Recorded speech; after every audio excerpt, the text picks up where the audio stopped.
Willkommen bei der nächsten Session heute, Buying and Selling Real Estate. We're switching to English right now because we have a few listeners here that are interested, especially couples or families with multiple languages. We wanted to give them a chance as well to join us today. So we're doing it in English. For those who are joining us for the first time, my name is Gabi Hiegen. I'm the founder of the EXPAT virtual conference, and I'm here with my team for the next 4 days to guide you through all of our fantastic presentations and our expert speakers. Today, right now, I'm very excited to introduce to you Marion Miner with Berkshire Hathaway Home Services. Marion has been in the US a few times, actually, moved around the globe, but she's been working in California as a real estate agent, and now for the last, I think, 7 years in New York City. So she has a very broad experience with different markets. She's also been working in Europe in real estate, so she can really give you the comparison, what's different, what you need to know, and very exciting. She's now working in New York City. So at the end, we're also diving into the particulars of New York City. So even if you're not looking for New York City, you will get a lot out of this. But if you are particularly interested in New York City, it's a very different market. It is very specific, very fast-paced, high-priced at times, and very unique. So Marion, why don't you take it away? Just introduce yourself a little bit. Yes, so thank you very much, Gabi Hagen, and thank you for having me on your show today. And yes, welcome to New York City, right from the heart of Manhattan. I'm here on 57th Street and Madison. That is where our office is. And yes, I can only tell you it's beautiful to live in New York City. I love it here. I never want to move away. And I learned a lot. So within the last 7 years, actually, 7 years I've been here in New York City. I live in Manhattan. I work also in Brooklyn. And so I want to give you an update what to do. I have my whole family here. I'm so happy that even my oldest daughter, she moved here with her husband, and we bought 2 years ago in a new development, which is an interesting purchase, to say the least. It takes a little while, so interesting and very good to do. In general, I would like to say that, of course, purchasing in New York City or in the United States per se is a very good investment. So especially here in New York City, because our city never went into big ups and downs, even in the financial crisis in 2008. New York didn't have any single foreclosure within the city. That comes because we have co-ops, and I will tell you about them later on. So it's a very safe haven. Many people from all over the world have, so to speak, parked their money here. Big investments, 50 million and up. Of course, I hear, but it is interesting for you to see if you bought here. I don't mean to say 50 billion, but just something a little apartment. Of course, little means also a little bit more money in New York City, but it is a good investment. You will not lose that money, and in fact, you will be able to write off lots. That would be interesting, of course, to discuss with your tax attorney. And so it's a very good place to be. So I said a little bit about myself already. I have my family here, and we live in right here in New York City, in Manhattan, and enjoying a wonderful life. It is really the city that doesn't sleep. Thank goodness it all came back. And yes, we are back in New York. The rental market is crazy at the moment, but also purchasing has sped up again. It's of course in the rest of the USA. You heard that probably or read in the papers that properties were on the market for maybe 72 hours and had to have many offers and bidding wars and everything else. We in Manhattan are kind of more relaxed here and buyers are taking their time. We don't have that much on the market. Actually, our repertoire is 5,500 apartments to purchase right now. That is actually not that much for New York City. And more and crazier it is in Brooklyn. because you have more space, you have the townhouses, you have yards. And so that is very desirable, just as the rest of the United States. If you go to Florida, to Texas, to anywhere else, here outside of New York City, Westchester, where you have a garden with a little yard, people love to move there. And so the properties go just within 24 hours. But here in New York, it's slower so far still, but the market changes all the time. The rental market has changed from April to May. We couldn't even believe how fast it went.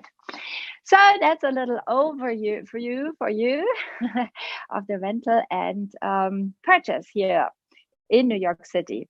Now, if you decided, best decision ever to purchase, let me tell you a little bit how this is, how it works in New York City. It's not that easy, but the Marion, first should we is, go to the presentation for this, or do you want to start with New York City and that then would go be to actually good. Yeah. Okay. Yeah. Let's switch to the presentation.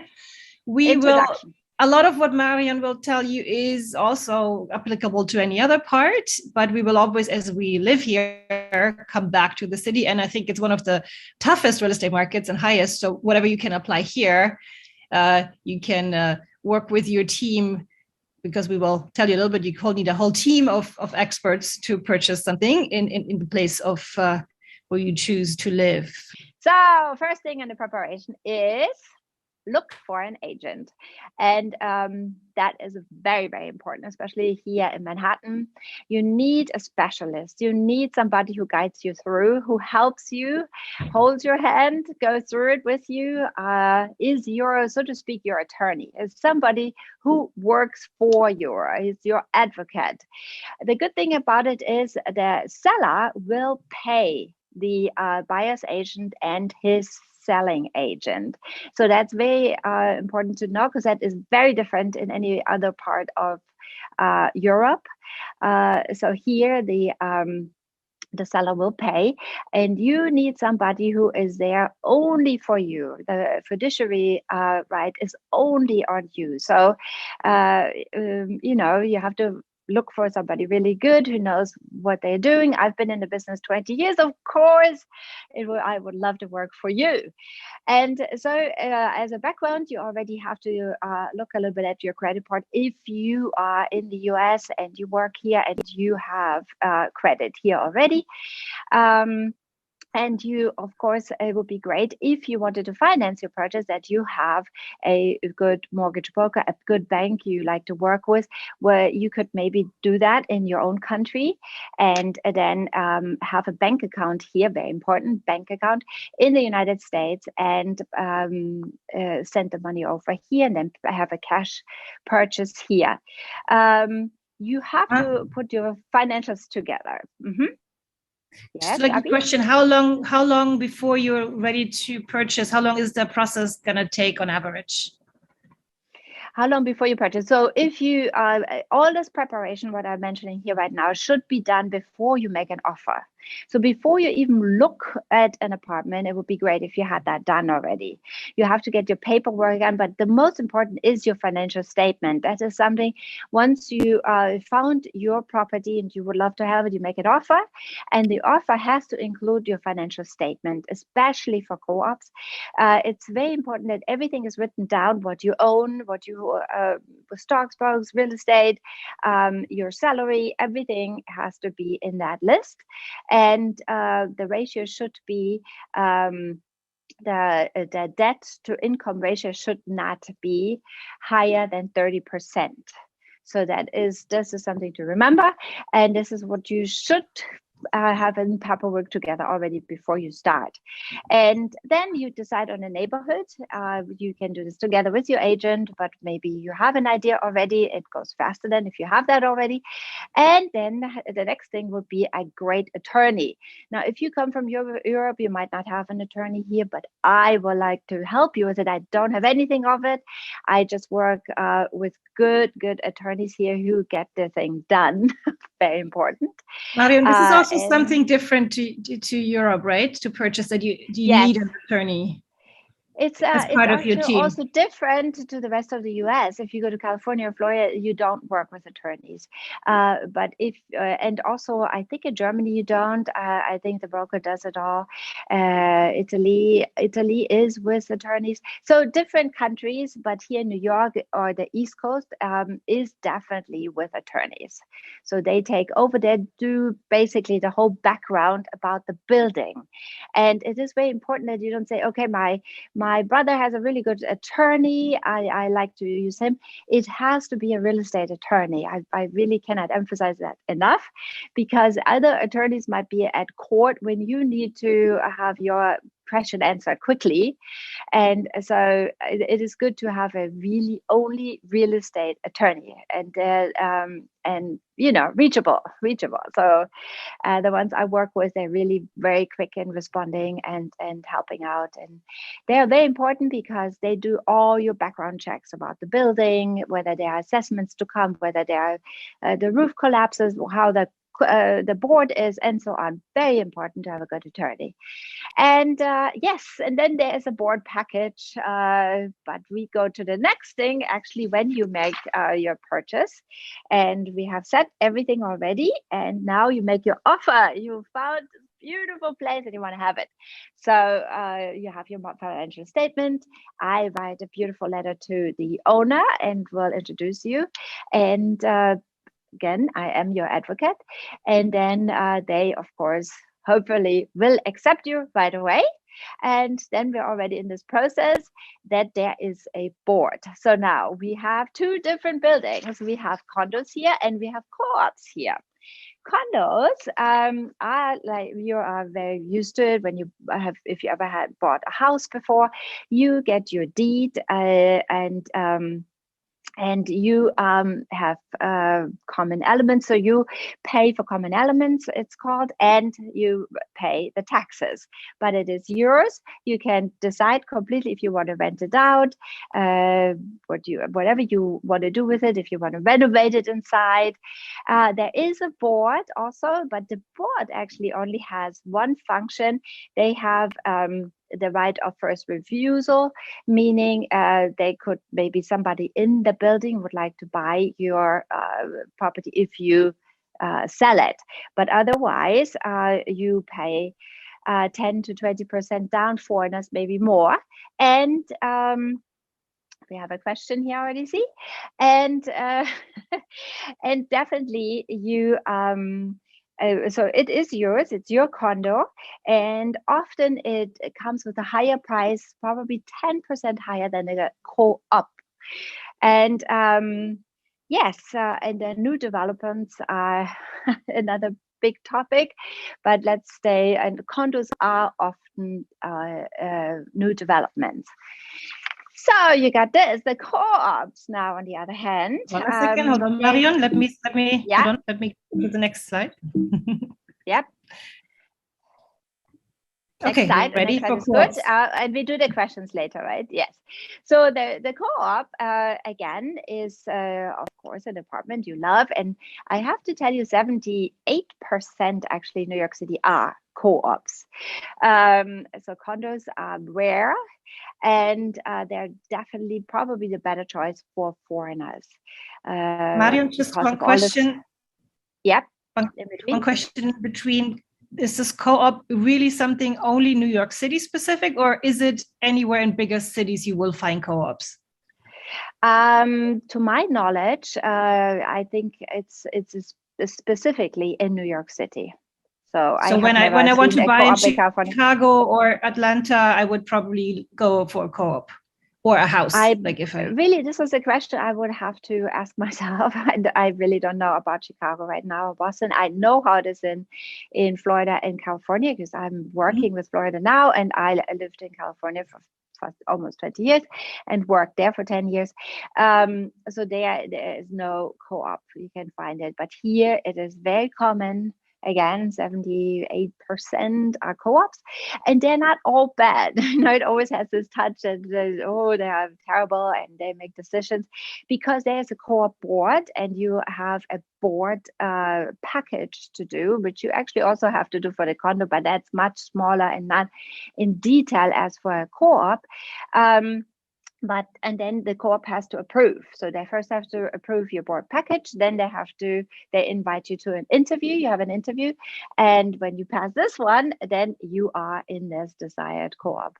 And there are some lenient ones. I have clients, maybe also here on the seminar, and they bought with me, and they bought a co-op. So one gentleman from Switzerland, for example, he rented with me, and he also bought, and it was a co-op, and we made it happen. So it all worked fine.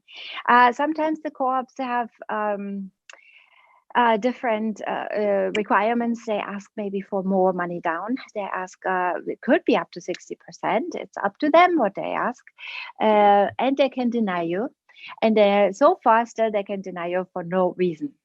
But this is about to change, I hope. And they have to give the reason if they don't take you. So, but all in all, you will hopefully make it, and there will be no problem. And I'm very experienced with it. I've worked with many co-ops. So there is, again, the experienced agent. You need to have somebody who knows the buildings, who knows New York City, and knows what you cannot forget, what is very important in a board package, what is very important to point out. So you need your advocate. But then, so I said already, when we're on the next one, we are going from the co-ops. I think everything is said. There's a flip tax, okay, and as a condo, you call it a transfer tax, probably about the same, which the buyer usually pays, but it's negotiable. So you can also negotiate, especially in new developments. I would always negotiate this. And what else do we have? Board package to be prepared. It should look good. It should be nice. So it's good to use a company for that. It's called Board Packager. Your agent and Board Packager will work together on this one, but it costs unfortunately $1,000. But that's but it will get you into the property so far, hopefully. Marion, there's a question here to this Yep. slide. What is US documentation is required? Does that mean you have to be a green card holder or a citizen, or? Yeah, it depends again on the co-op. So people can be, maybe on Park Avenue, that might be a requirement that you are a US citizen or have a green card. Other co-ops don't care.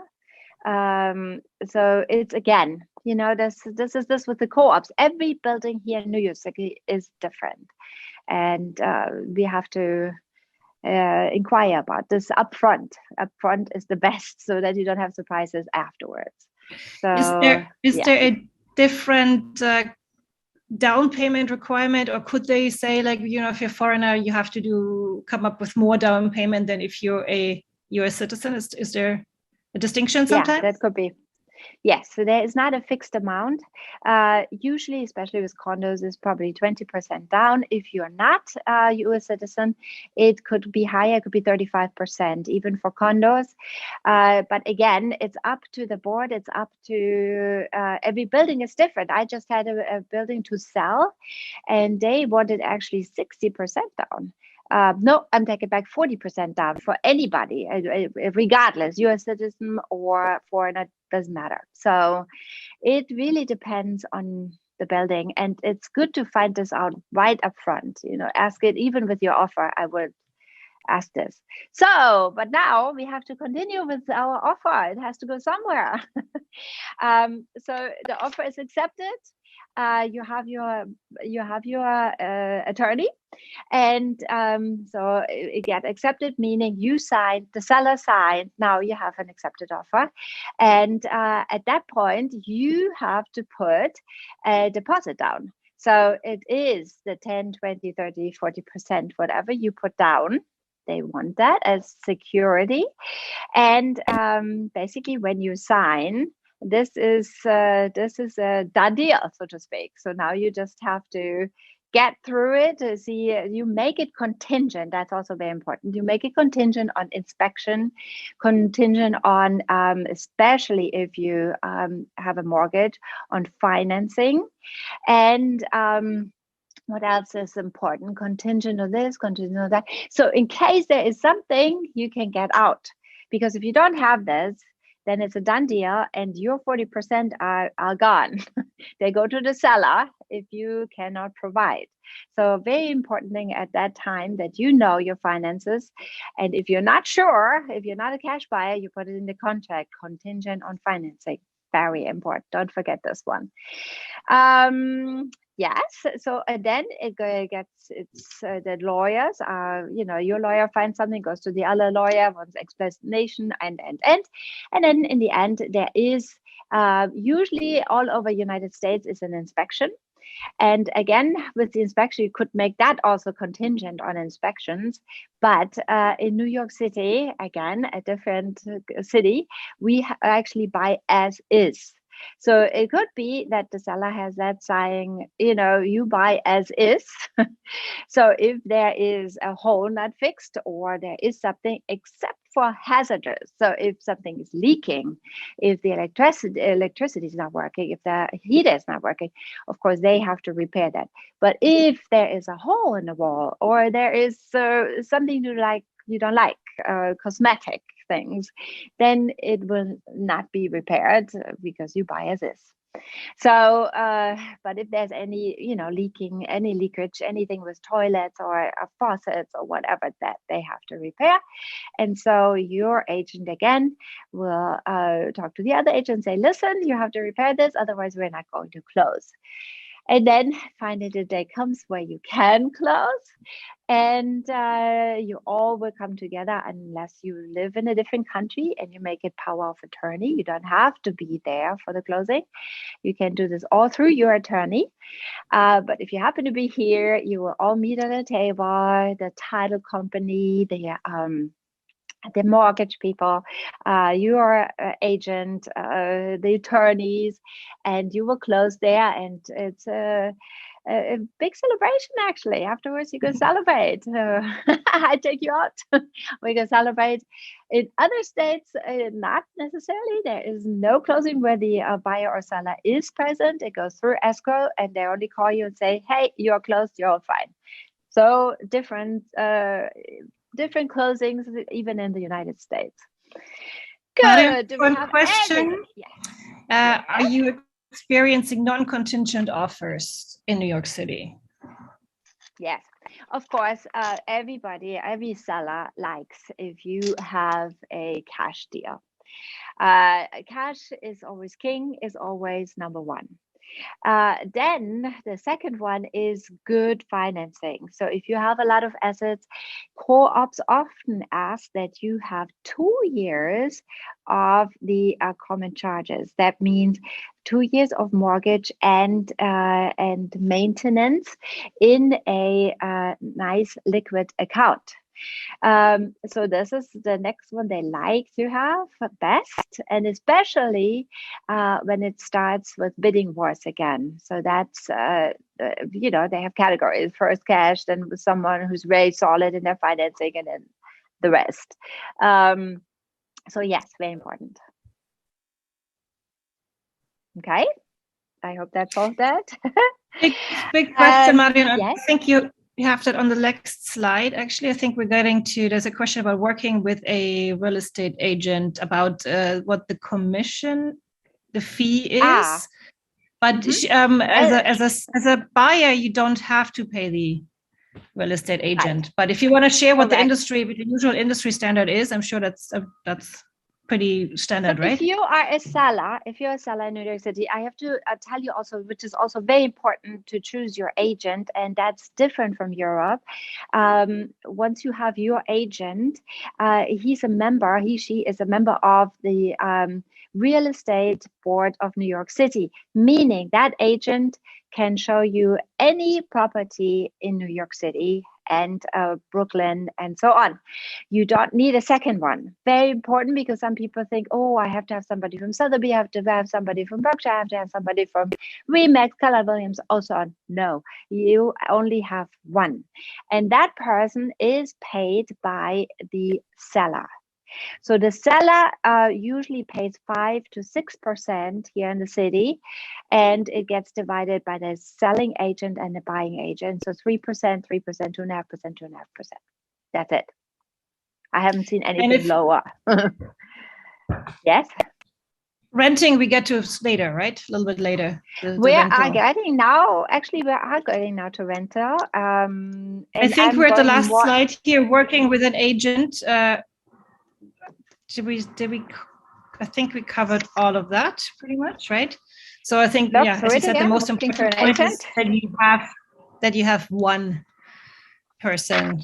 You spend a lot of time with that person, so you should also pick someone that you kind of have a good time with, that it's sympathetic. Really, because you might spend a lot of time with that person.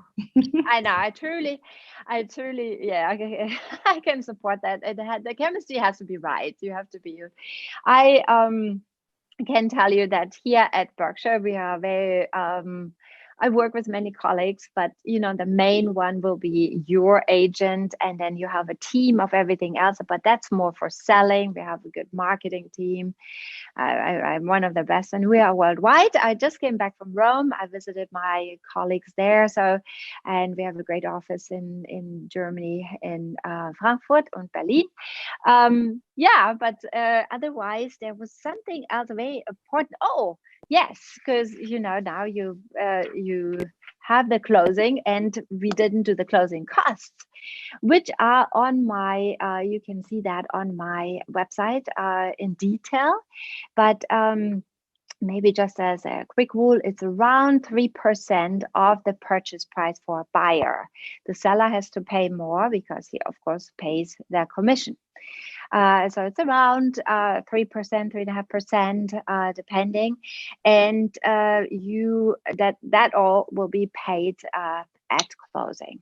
So this is addition to the house price. If the house costs $1 million, then I have to add the 3% to the $1 million in my budget.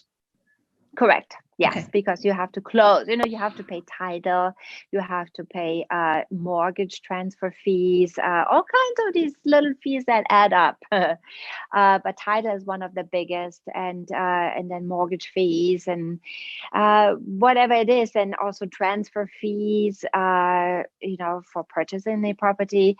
There's always. Is that New York City specific? Is that New York City specific, or is that more or less the same in all US?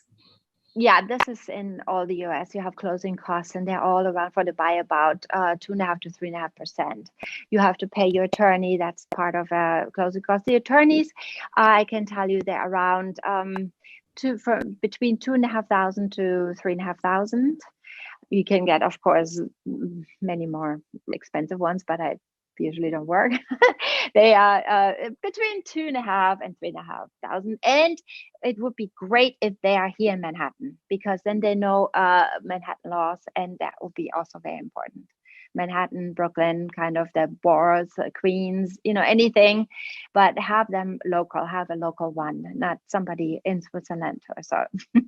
Very important, because that makes everything harder. It really, your attorney has to be reachable. So, and not only electronically, but often you have a question, you want to discuss things, you want to go over the contract with them, maybe in person, but it's good to have somebody who knows the laws for the city.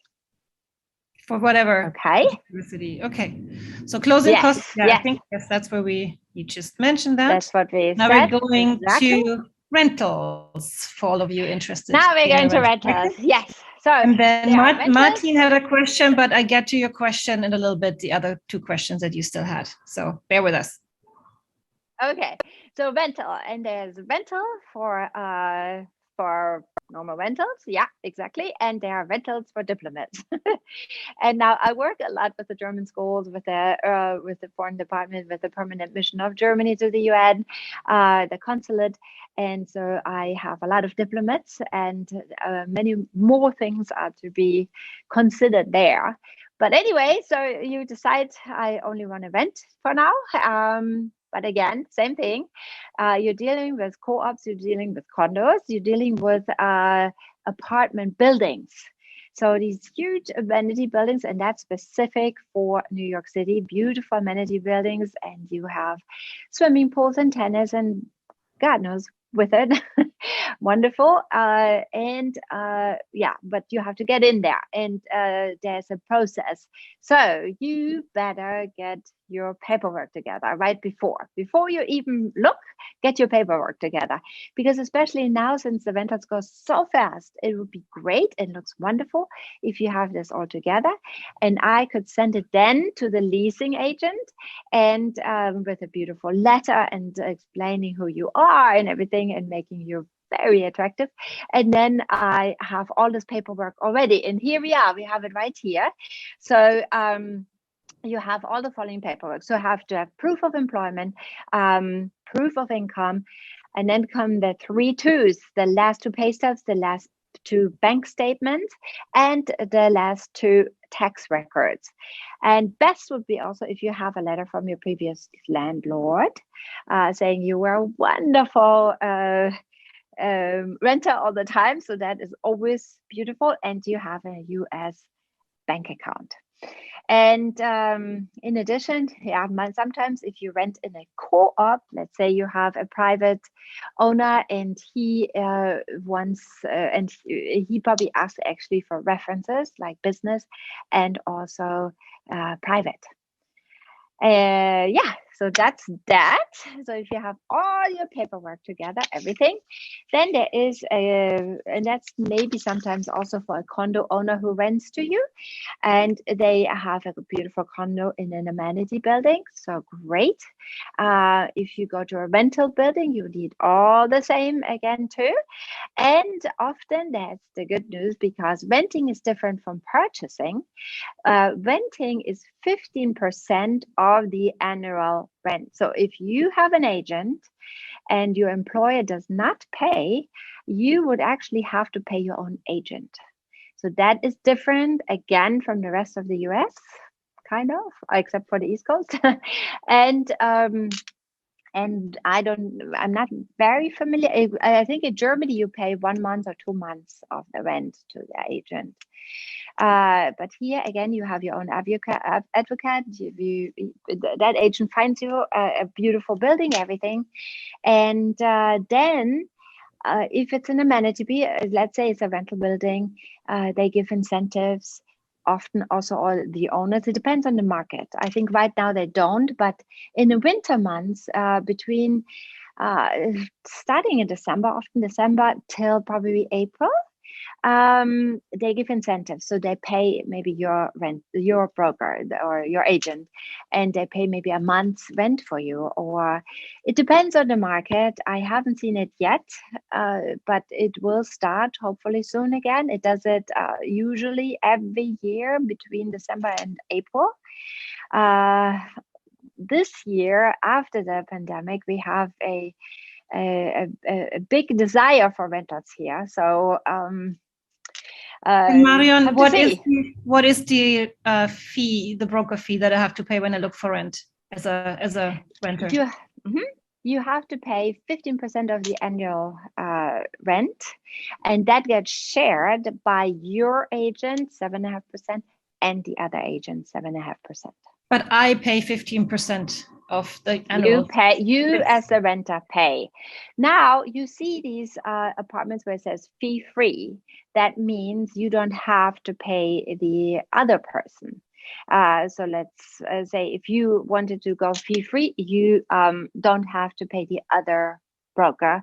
The seller pays his own agent.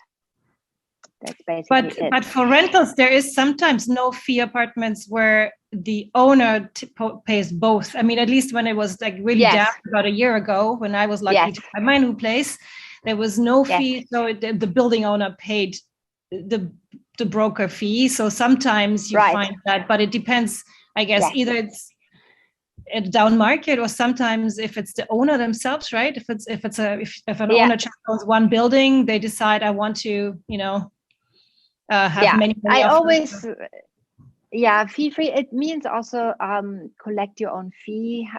You see that a lot. That means you pay your broker, they pay them. Or fee free could also mean that the owner pays. It depends. Again, you have to ask. That is something very important to ask right up front, to see whether they cooperate with your agent, or whether they give the incentive of paying everything or giving you a month free.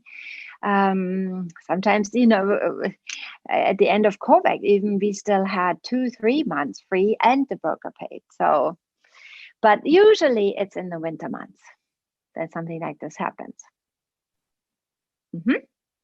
Okay. So Any other question? if I happen to work with, you said it's recommended just have one broker because we want someone, but but also for rental. Yeah, sometimes I find I go somewhere and I contact 2 or 3 brokers, so I only pay the one at the end that finds the place, right? So that's yes, correct. Yeah. But I think there's no need. In fact, you will waste your time because two brokers will just show you the same thing because they have access to everything. So let's say you see a beautiful place somewhere and you want to see it, you call your agent and say, I would love to see it. The agent makes the appointment and everything for you.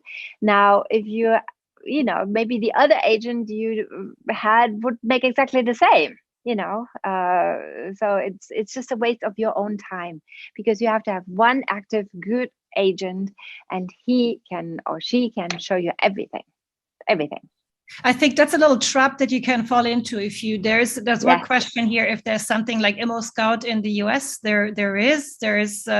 There's nationwide ones, and Marion can maybe talk to them, Zillow and a few others. There's Street Easy. There's a few ones that are specifically only operating in certain cities, and every apartment there is usually some agent puts them on. So you have different agents attached to those listings, and then at the beginning, if you're new to this market, you might call them all and say, oh, now I have 10 agents to run for me, and you have to organize and coordinate. You don't need to. That's Marion's point. It's like you can see it's listed with someone else, but if you chose the person you want to work with already, you can call that person and say, hey, I want to see that apartment listed on this site in this neighborhood. So that makes it a lot easier for you. And it also is in a way fair to the agent that you don't have like 10 people run around and at the end only one gets paid for their time and work. Exactly. And there are also traps, like with Street Easy, there are, you read, oh, there's an agent, you call them and all of a sudden they are your agent and they show up to the appointment, but you never really hired them and you wanted to actually work with your agent. So it's you better work with at least in New York City, it's very confusing. Sometimes also they have this beautiful apartment for an amazing price. Just as to lure you in, and that doesn't, it's just been taken. It doesn't really exist. So it's another thing. There's many great people out there, but there's a few people also out there that are not. Yes, you have to watch out for them. Yes, not as so true. Integrity. Yeah, I have a few a wonderful city, but And I think that's not only New York City. I think you can fall into this trap everywhere. There's a few questions. Marion, first of all, can you mention a few of the major platforms if you just want to take a look and look for? Actually, for rentals, I would only say streeteasy.com. So that's because every listing agent has to provide a contract that he's really the listing agent. So of all these others, Naked New York or whatever there's so many, don't get trapped. And all the others, also like Zillow or Trulia, or so, they might not be as accurate. They might not be as fast. So I know everybody is using Trulia and Zillow and so on, but stick to Street Easy. They're pretty on track for now. Thank goodness, we will get a new system soon through Repni. But for now, I think that will be a good one. If I want to go on a site, let's say I want to see what Berkshire Hathaway has listed or any of the other major ones, then I'm a little bit more limited, right? If I go but I know I get good quality because I know these are your listings and or do you also show everything? If I go for the major corporations that have like... Everything. You can because also we show all everything. are REPNI members. Yeah, we are all members at the Board Okay. of Realtors here in New York City. So I can show anything from any company, anything. Remax, Sotheby's, Engels and Völker, for my German friends. Anything.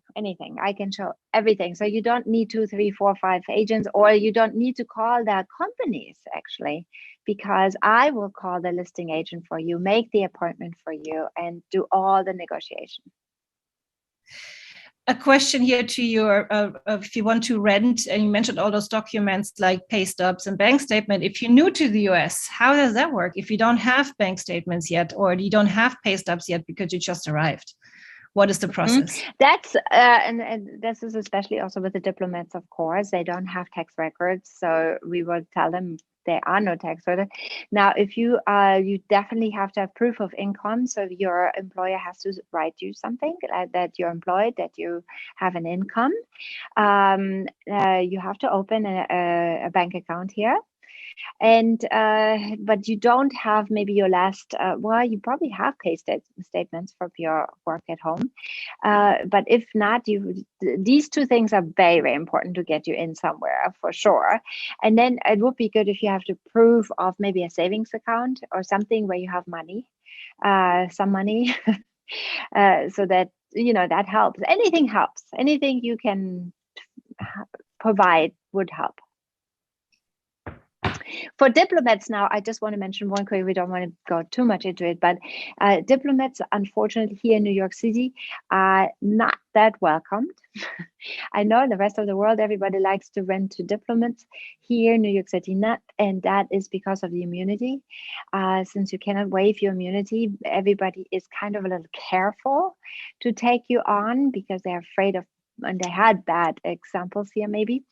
And also you don't have many, you don't have tax records or anything, and you probably just really just arrived. You don't have a social security number or anything where they could take you. So it's and then you would like to have it for 2 years. Here usually contracts are made for 1 year, no longer. And that is an exception for 2, 3 years. You have to have a good agent who can negotiate.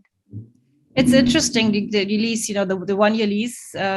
Sometimes you get a 2 year, but that's what I never understand. It's more expensive. So if I sign, like mine was $100 increase for 1 year and then $300 increase for 2 years, but $300 per month. Why is that? That's why you have to have a good agent again. So negotiate up front. You say, we want to have not more than a 3% increase in the next year. And you put it in that contract. So you negotiate. Not that they're all of a sudden surprise you next year with $2,000 more or something. So that has to be in the contract. Again, you need an agent. Here's another comment, Marion, that says sometimes, or one audience member said they paid a few more months of cash in advance. That would help sometimes the requirement for documentation. Is that the case? And is that anywhere? Is it in New York also? Could you pay half a year upfront or anything? Would that help you? We used to have this. I know exactly who it's coming from. It's coming from my client and other clients I had, actually, especially diplomats also. We were allowed to pay half a year or a year upfront. And that was, in a way, for some foreigners really great, but it's no longer allowed. Because of fair housing, we have now 1 month of deposit to pay and 1 month of first month's rent. That's it, nothing else. And also the credit card check cannot be more than 25% if you already are a US citizen and have credit here in the US. $25, and that's it. So it has changed. The rules have changed. So that's a good point again. So when I want to rent, yes. I need to have first month's rent, 1 month's deposit, and the broker's fee. Pretty much, I need to budget that, yes, plus my moving fees, but I need to budget that into if I want to move. Unless yes, and the buildings have sometimes move-in fees. Sometimes they have $500 move-in, which you get back if you don't demolish anything, or they have certain fees too. So it's the building also. I have a question Yeah. here from Rudolf. He says, if I rent in New York City, or I think it's probably also the same as if I bought and I don't live there, who looks after the apartment? Are there agencies or special companies out there? And do you have an idea of how much they are? Yeah, again, you can make your agent or your property manager, and you pay him, depending the negotiation between you and that agent. How, if you collect the salary by yourself and the agent is just supposed to look after the property, different prices but there are also property management companies here who do nothing but that. As an agent, you are allowed, you have the property management license, but there are companies out there and they're very structured in it. Depends, how you would like to do it. We can put some links in the product as well for later, Yes. with recommendations. Question for expats here, especially maybe that's outside of the city. But if I'm here on an expat assignment, let's say 3 to 5 years, would you recommend buying? I know in Germany, usually people buy for life, or once, twice. Here it's a bit faster, but if you're in a market that's especially in high demand, let's say this is specific for Westchester, what are your thoughts on buying versus renting? Good point. Sometimes actually the mortgage is less than the rent, because especially now, since inflation kind of hit our rental market and it is very high, I think sometimes it's almost better to buy. But the rule is you should hold on to your property for 5 years. But then again, you never know how the market goes. If it goes up again, we don't have spikes in New York City. We don't have the crazy spikes like in other states. But I think sometimes I think it is better to purchase. Tell you the truth, you can write it off, you can it depends how long you will stay here, but if it's 3 to 5 years, I personally would buy. When you buy out of the city, one of the things you have to really look into before you buy is real estate taxes. This is something also very different to the market in Germany, that sometimes different side of the street could be a different tax bracket depending which school you are zoned with, and if you're what town section or district you're in. So maybe you can talk a little bit more about that, Marion. I know you're a New York City girl, but maybe in California probably was similar. Yeah, it was similar. Well, here I can also speak for Westchester, for example. I mean, it depends when you have really good schools. If you have really good schools, the taxes are higher. And then here in New York City, and now I'm speaking about city again, but the buildings have, it's basically by assessment. So the buildings will always get assessed, and then you get your tax. You can't just say, oh, okay, the taxes are, I don't know how many percentage. It's an assessment. Outside, it depends on the school, on the schools, on infrastructure. It depends how much you have to pay in taxes. So I can't tell you, but it's sometimes high. Westchester, for example, is very high. I can tell you. Also, New Jersey is high. What is high? Well, we would have to inquire that actually. It also depends how big your house is and things like that. But Martin, I will put you in touch with another German agent, a friend of ours who we work with very closely. She's works in the Westchester area. She's fantastic. We will put you in touch with her so you can ask her all those specific Westchester questions. She's an expert in that area. Yes. Absolutely. I've sent one last question I see here, the Warmmiete, Kaltmiete, the differences when in Germany, usually you rent mostly cold, and then you have what's called Kaltmiete, then you have to pay your own electricity and water and heating. Here it's a little different. You want to elaborate on that? Yeah. Yes, here is usually the water definitely included. Actually, in most of the amenity buildings and so on, also the heat. And then electricity is on your own consumption. So whatever you consume is on you. If you have bright lights every day and God knows what, I don't know, then you pay. So electricity is not included, but water and heat is. And gas, sometimes, not always. So if you have a cooking gas, which is wonderful, So then you have to pay that. I've been here But it depends. I've been here for 22 years, and I've lived in, I think, 6 or 7 places, and I always only had to pay electricity. But yeah, that's the case here. Yeah. So when people say in Germany you have to pay my water bill, I'm like, what? Water bill? Yeah, exactly. No, not here. That comes in it. So we don't have cold and warm and net and gross, but this is what you get. Obviously, For like sure. you look at the rental prices. If you're going with a building with more amenities, you have a doorman, you have a gym, all those things, you pay that with your rent. It's sometimes you have an extra fee you can choose to join, for example, the gym. And some of the amenities you don't have to. So there's like also same with parking. Some buildings have parking in their space. So there's obviously some things you can choose to pay extra, but a lot of time that's built the more amenities you have into the rent. Yeah, it's built into the rent. Yeah, so definitely. Another thing, though, point when you own when you buy, the common charges can sometimes be quite substantial as well. That's something I think people underestimate sometimes as well. That if it's yours, you can still pay 3,000, 5,000, even more a month just for your amenities, right? Yes, so that depends, how many amenities you have. If you have a doorman, of course, it is your common charges are higher. If there's pool or anything, I mean, you name it, tennis on, because they have to have, of course, employees who take care of it. So your costs are higher. That is true, and sometimes it could be another mortgage, it could be $5,000 a month. But of course, before you purchase, we would look very much intensely on that one, that you don't have, the maintenance should be low.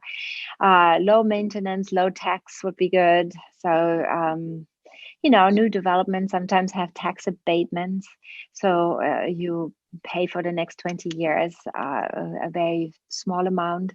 You have to research, you have to do your work, but actually your agent does that for you. There's one more comment here regarding what we just said, the water, electricity, gas. Seems like they're renting a private house. If you rent, obviously, a house from a private owner, then they will pass most likely the water, gas, and electricity on to you. What we just talked is usually if you're in an apartment building, because then it's all basically built in the rent and divided. But if you rent from a private person, even probably also if you rent an apartment from a private person, private owner, that would be different. Yeah, absolutely. Especially Brooklyn. I ran into this a lot because a lot of diplomats are looking in Brooklyn because the German school is excellent there. And we have a lot of diplomats, also a lot of French diplomats in Park Slope, for example. And if we look for a townhouse there or a brownstone, most of the time, you're right. And I'm glad you mentioned that the heat or so is maybe not included, or sometimes it's not. So that's, again, I spoke about Manhattan, but if you go to Brooklyn, you're right. If it's a townhouse or a single family home, different scenario. We have 5 more minutes. So if you have any more questions before we close this, or anything, Marion, that you want to add at this point? Yeah, well, I can only, from my own experience, I lived, as you mentioned, Gabi, in the beginning, in many places. And of course, I love Europe. I'm there frequently. My whole family lives in Munich. But I am here in New York City, and I am here for the long haul. I'm going to stay. I love it. You will not... you will never be disappointed here. There's so many, the city has so many places and they're all different. Upper West Side different from Chelsea, from the East Side. It never gets dull. It's so interesting. Every night you can go to a different world in one city. beautiful. People are, we've shown this now during COVID again, are resilient and creative and did the nicest things to the city again. It's so fun to live here. It's so exciting. It is really the lights inspire you and the streets entice you.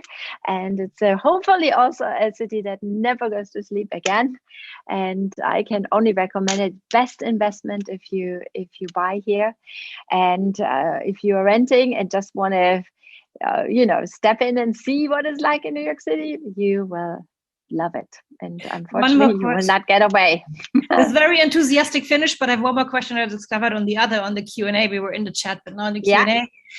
What if I'm self-employed and I want to either buy or purchase? I think it's probably here for renting, and I don't have all those pay stubs and a letter of employment. If I come here, let's say on an E2 visa and I start my own company, how do I get into an apartment? Well, again, I mean, here I can only speak for Manhattan. You have to collect whatever you have. So if you have a landlord letter, whatever you have in tax records, whatever you have in savings or checking account proof, something, bring it. Any of this paperwork that a landlord can say, oh, okay, great, you have that all in Germany, but now you want to start new here, you have to open a bank account. I think, yes, it's no problem, but bring as much as you have as a proof, your employment, you open up a new company, we have this in writing. All the paperwork, whatever you can bring to prove what you're doing here is important.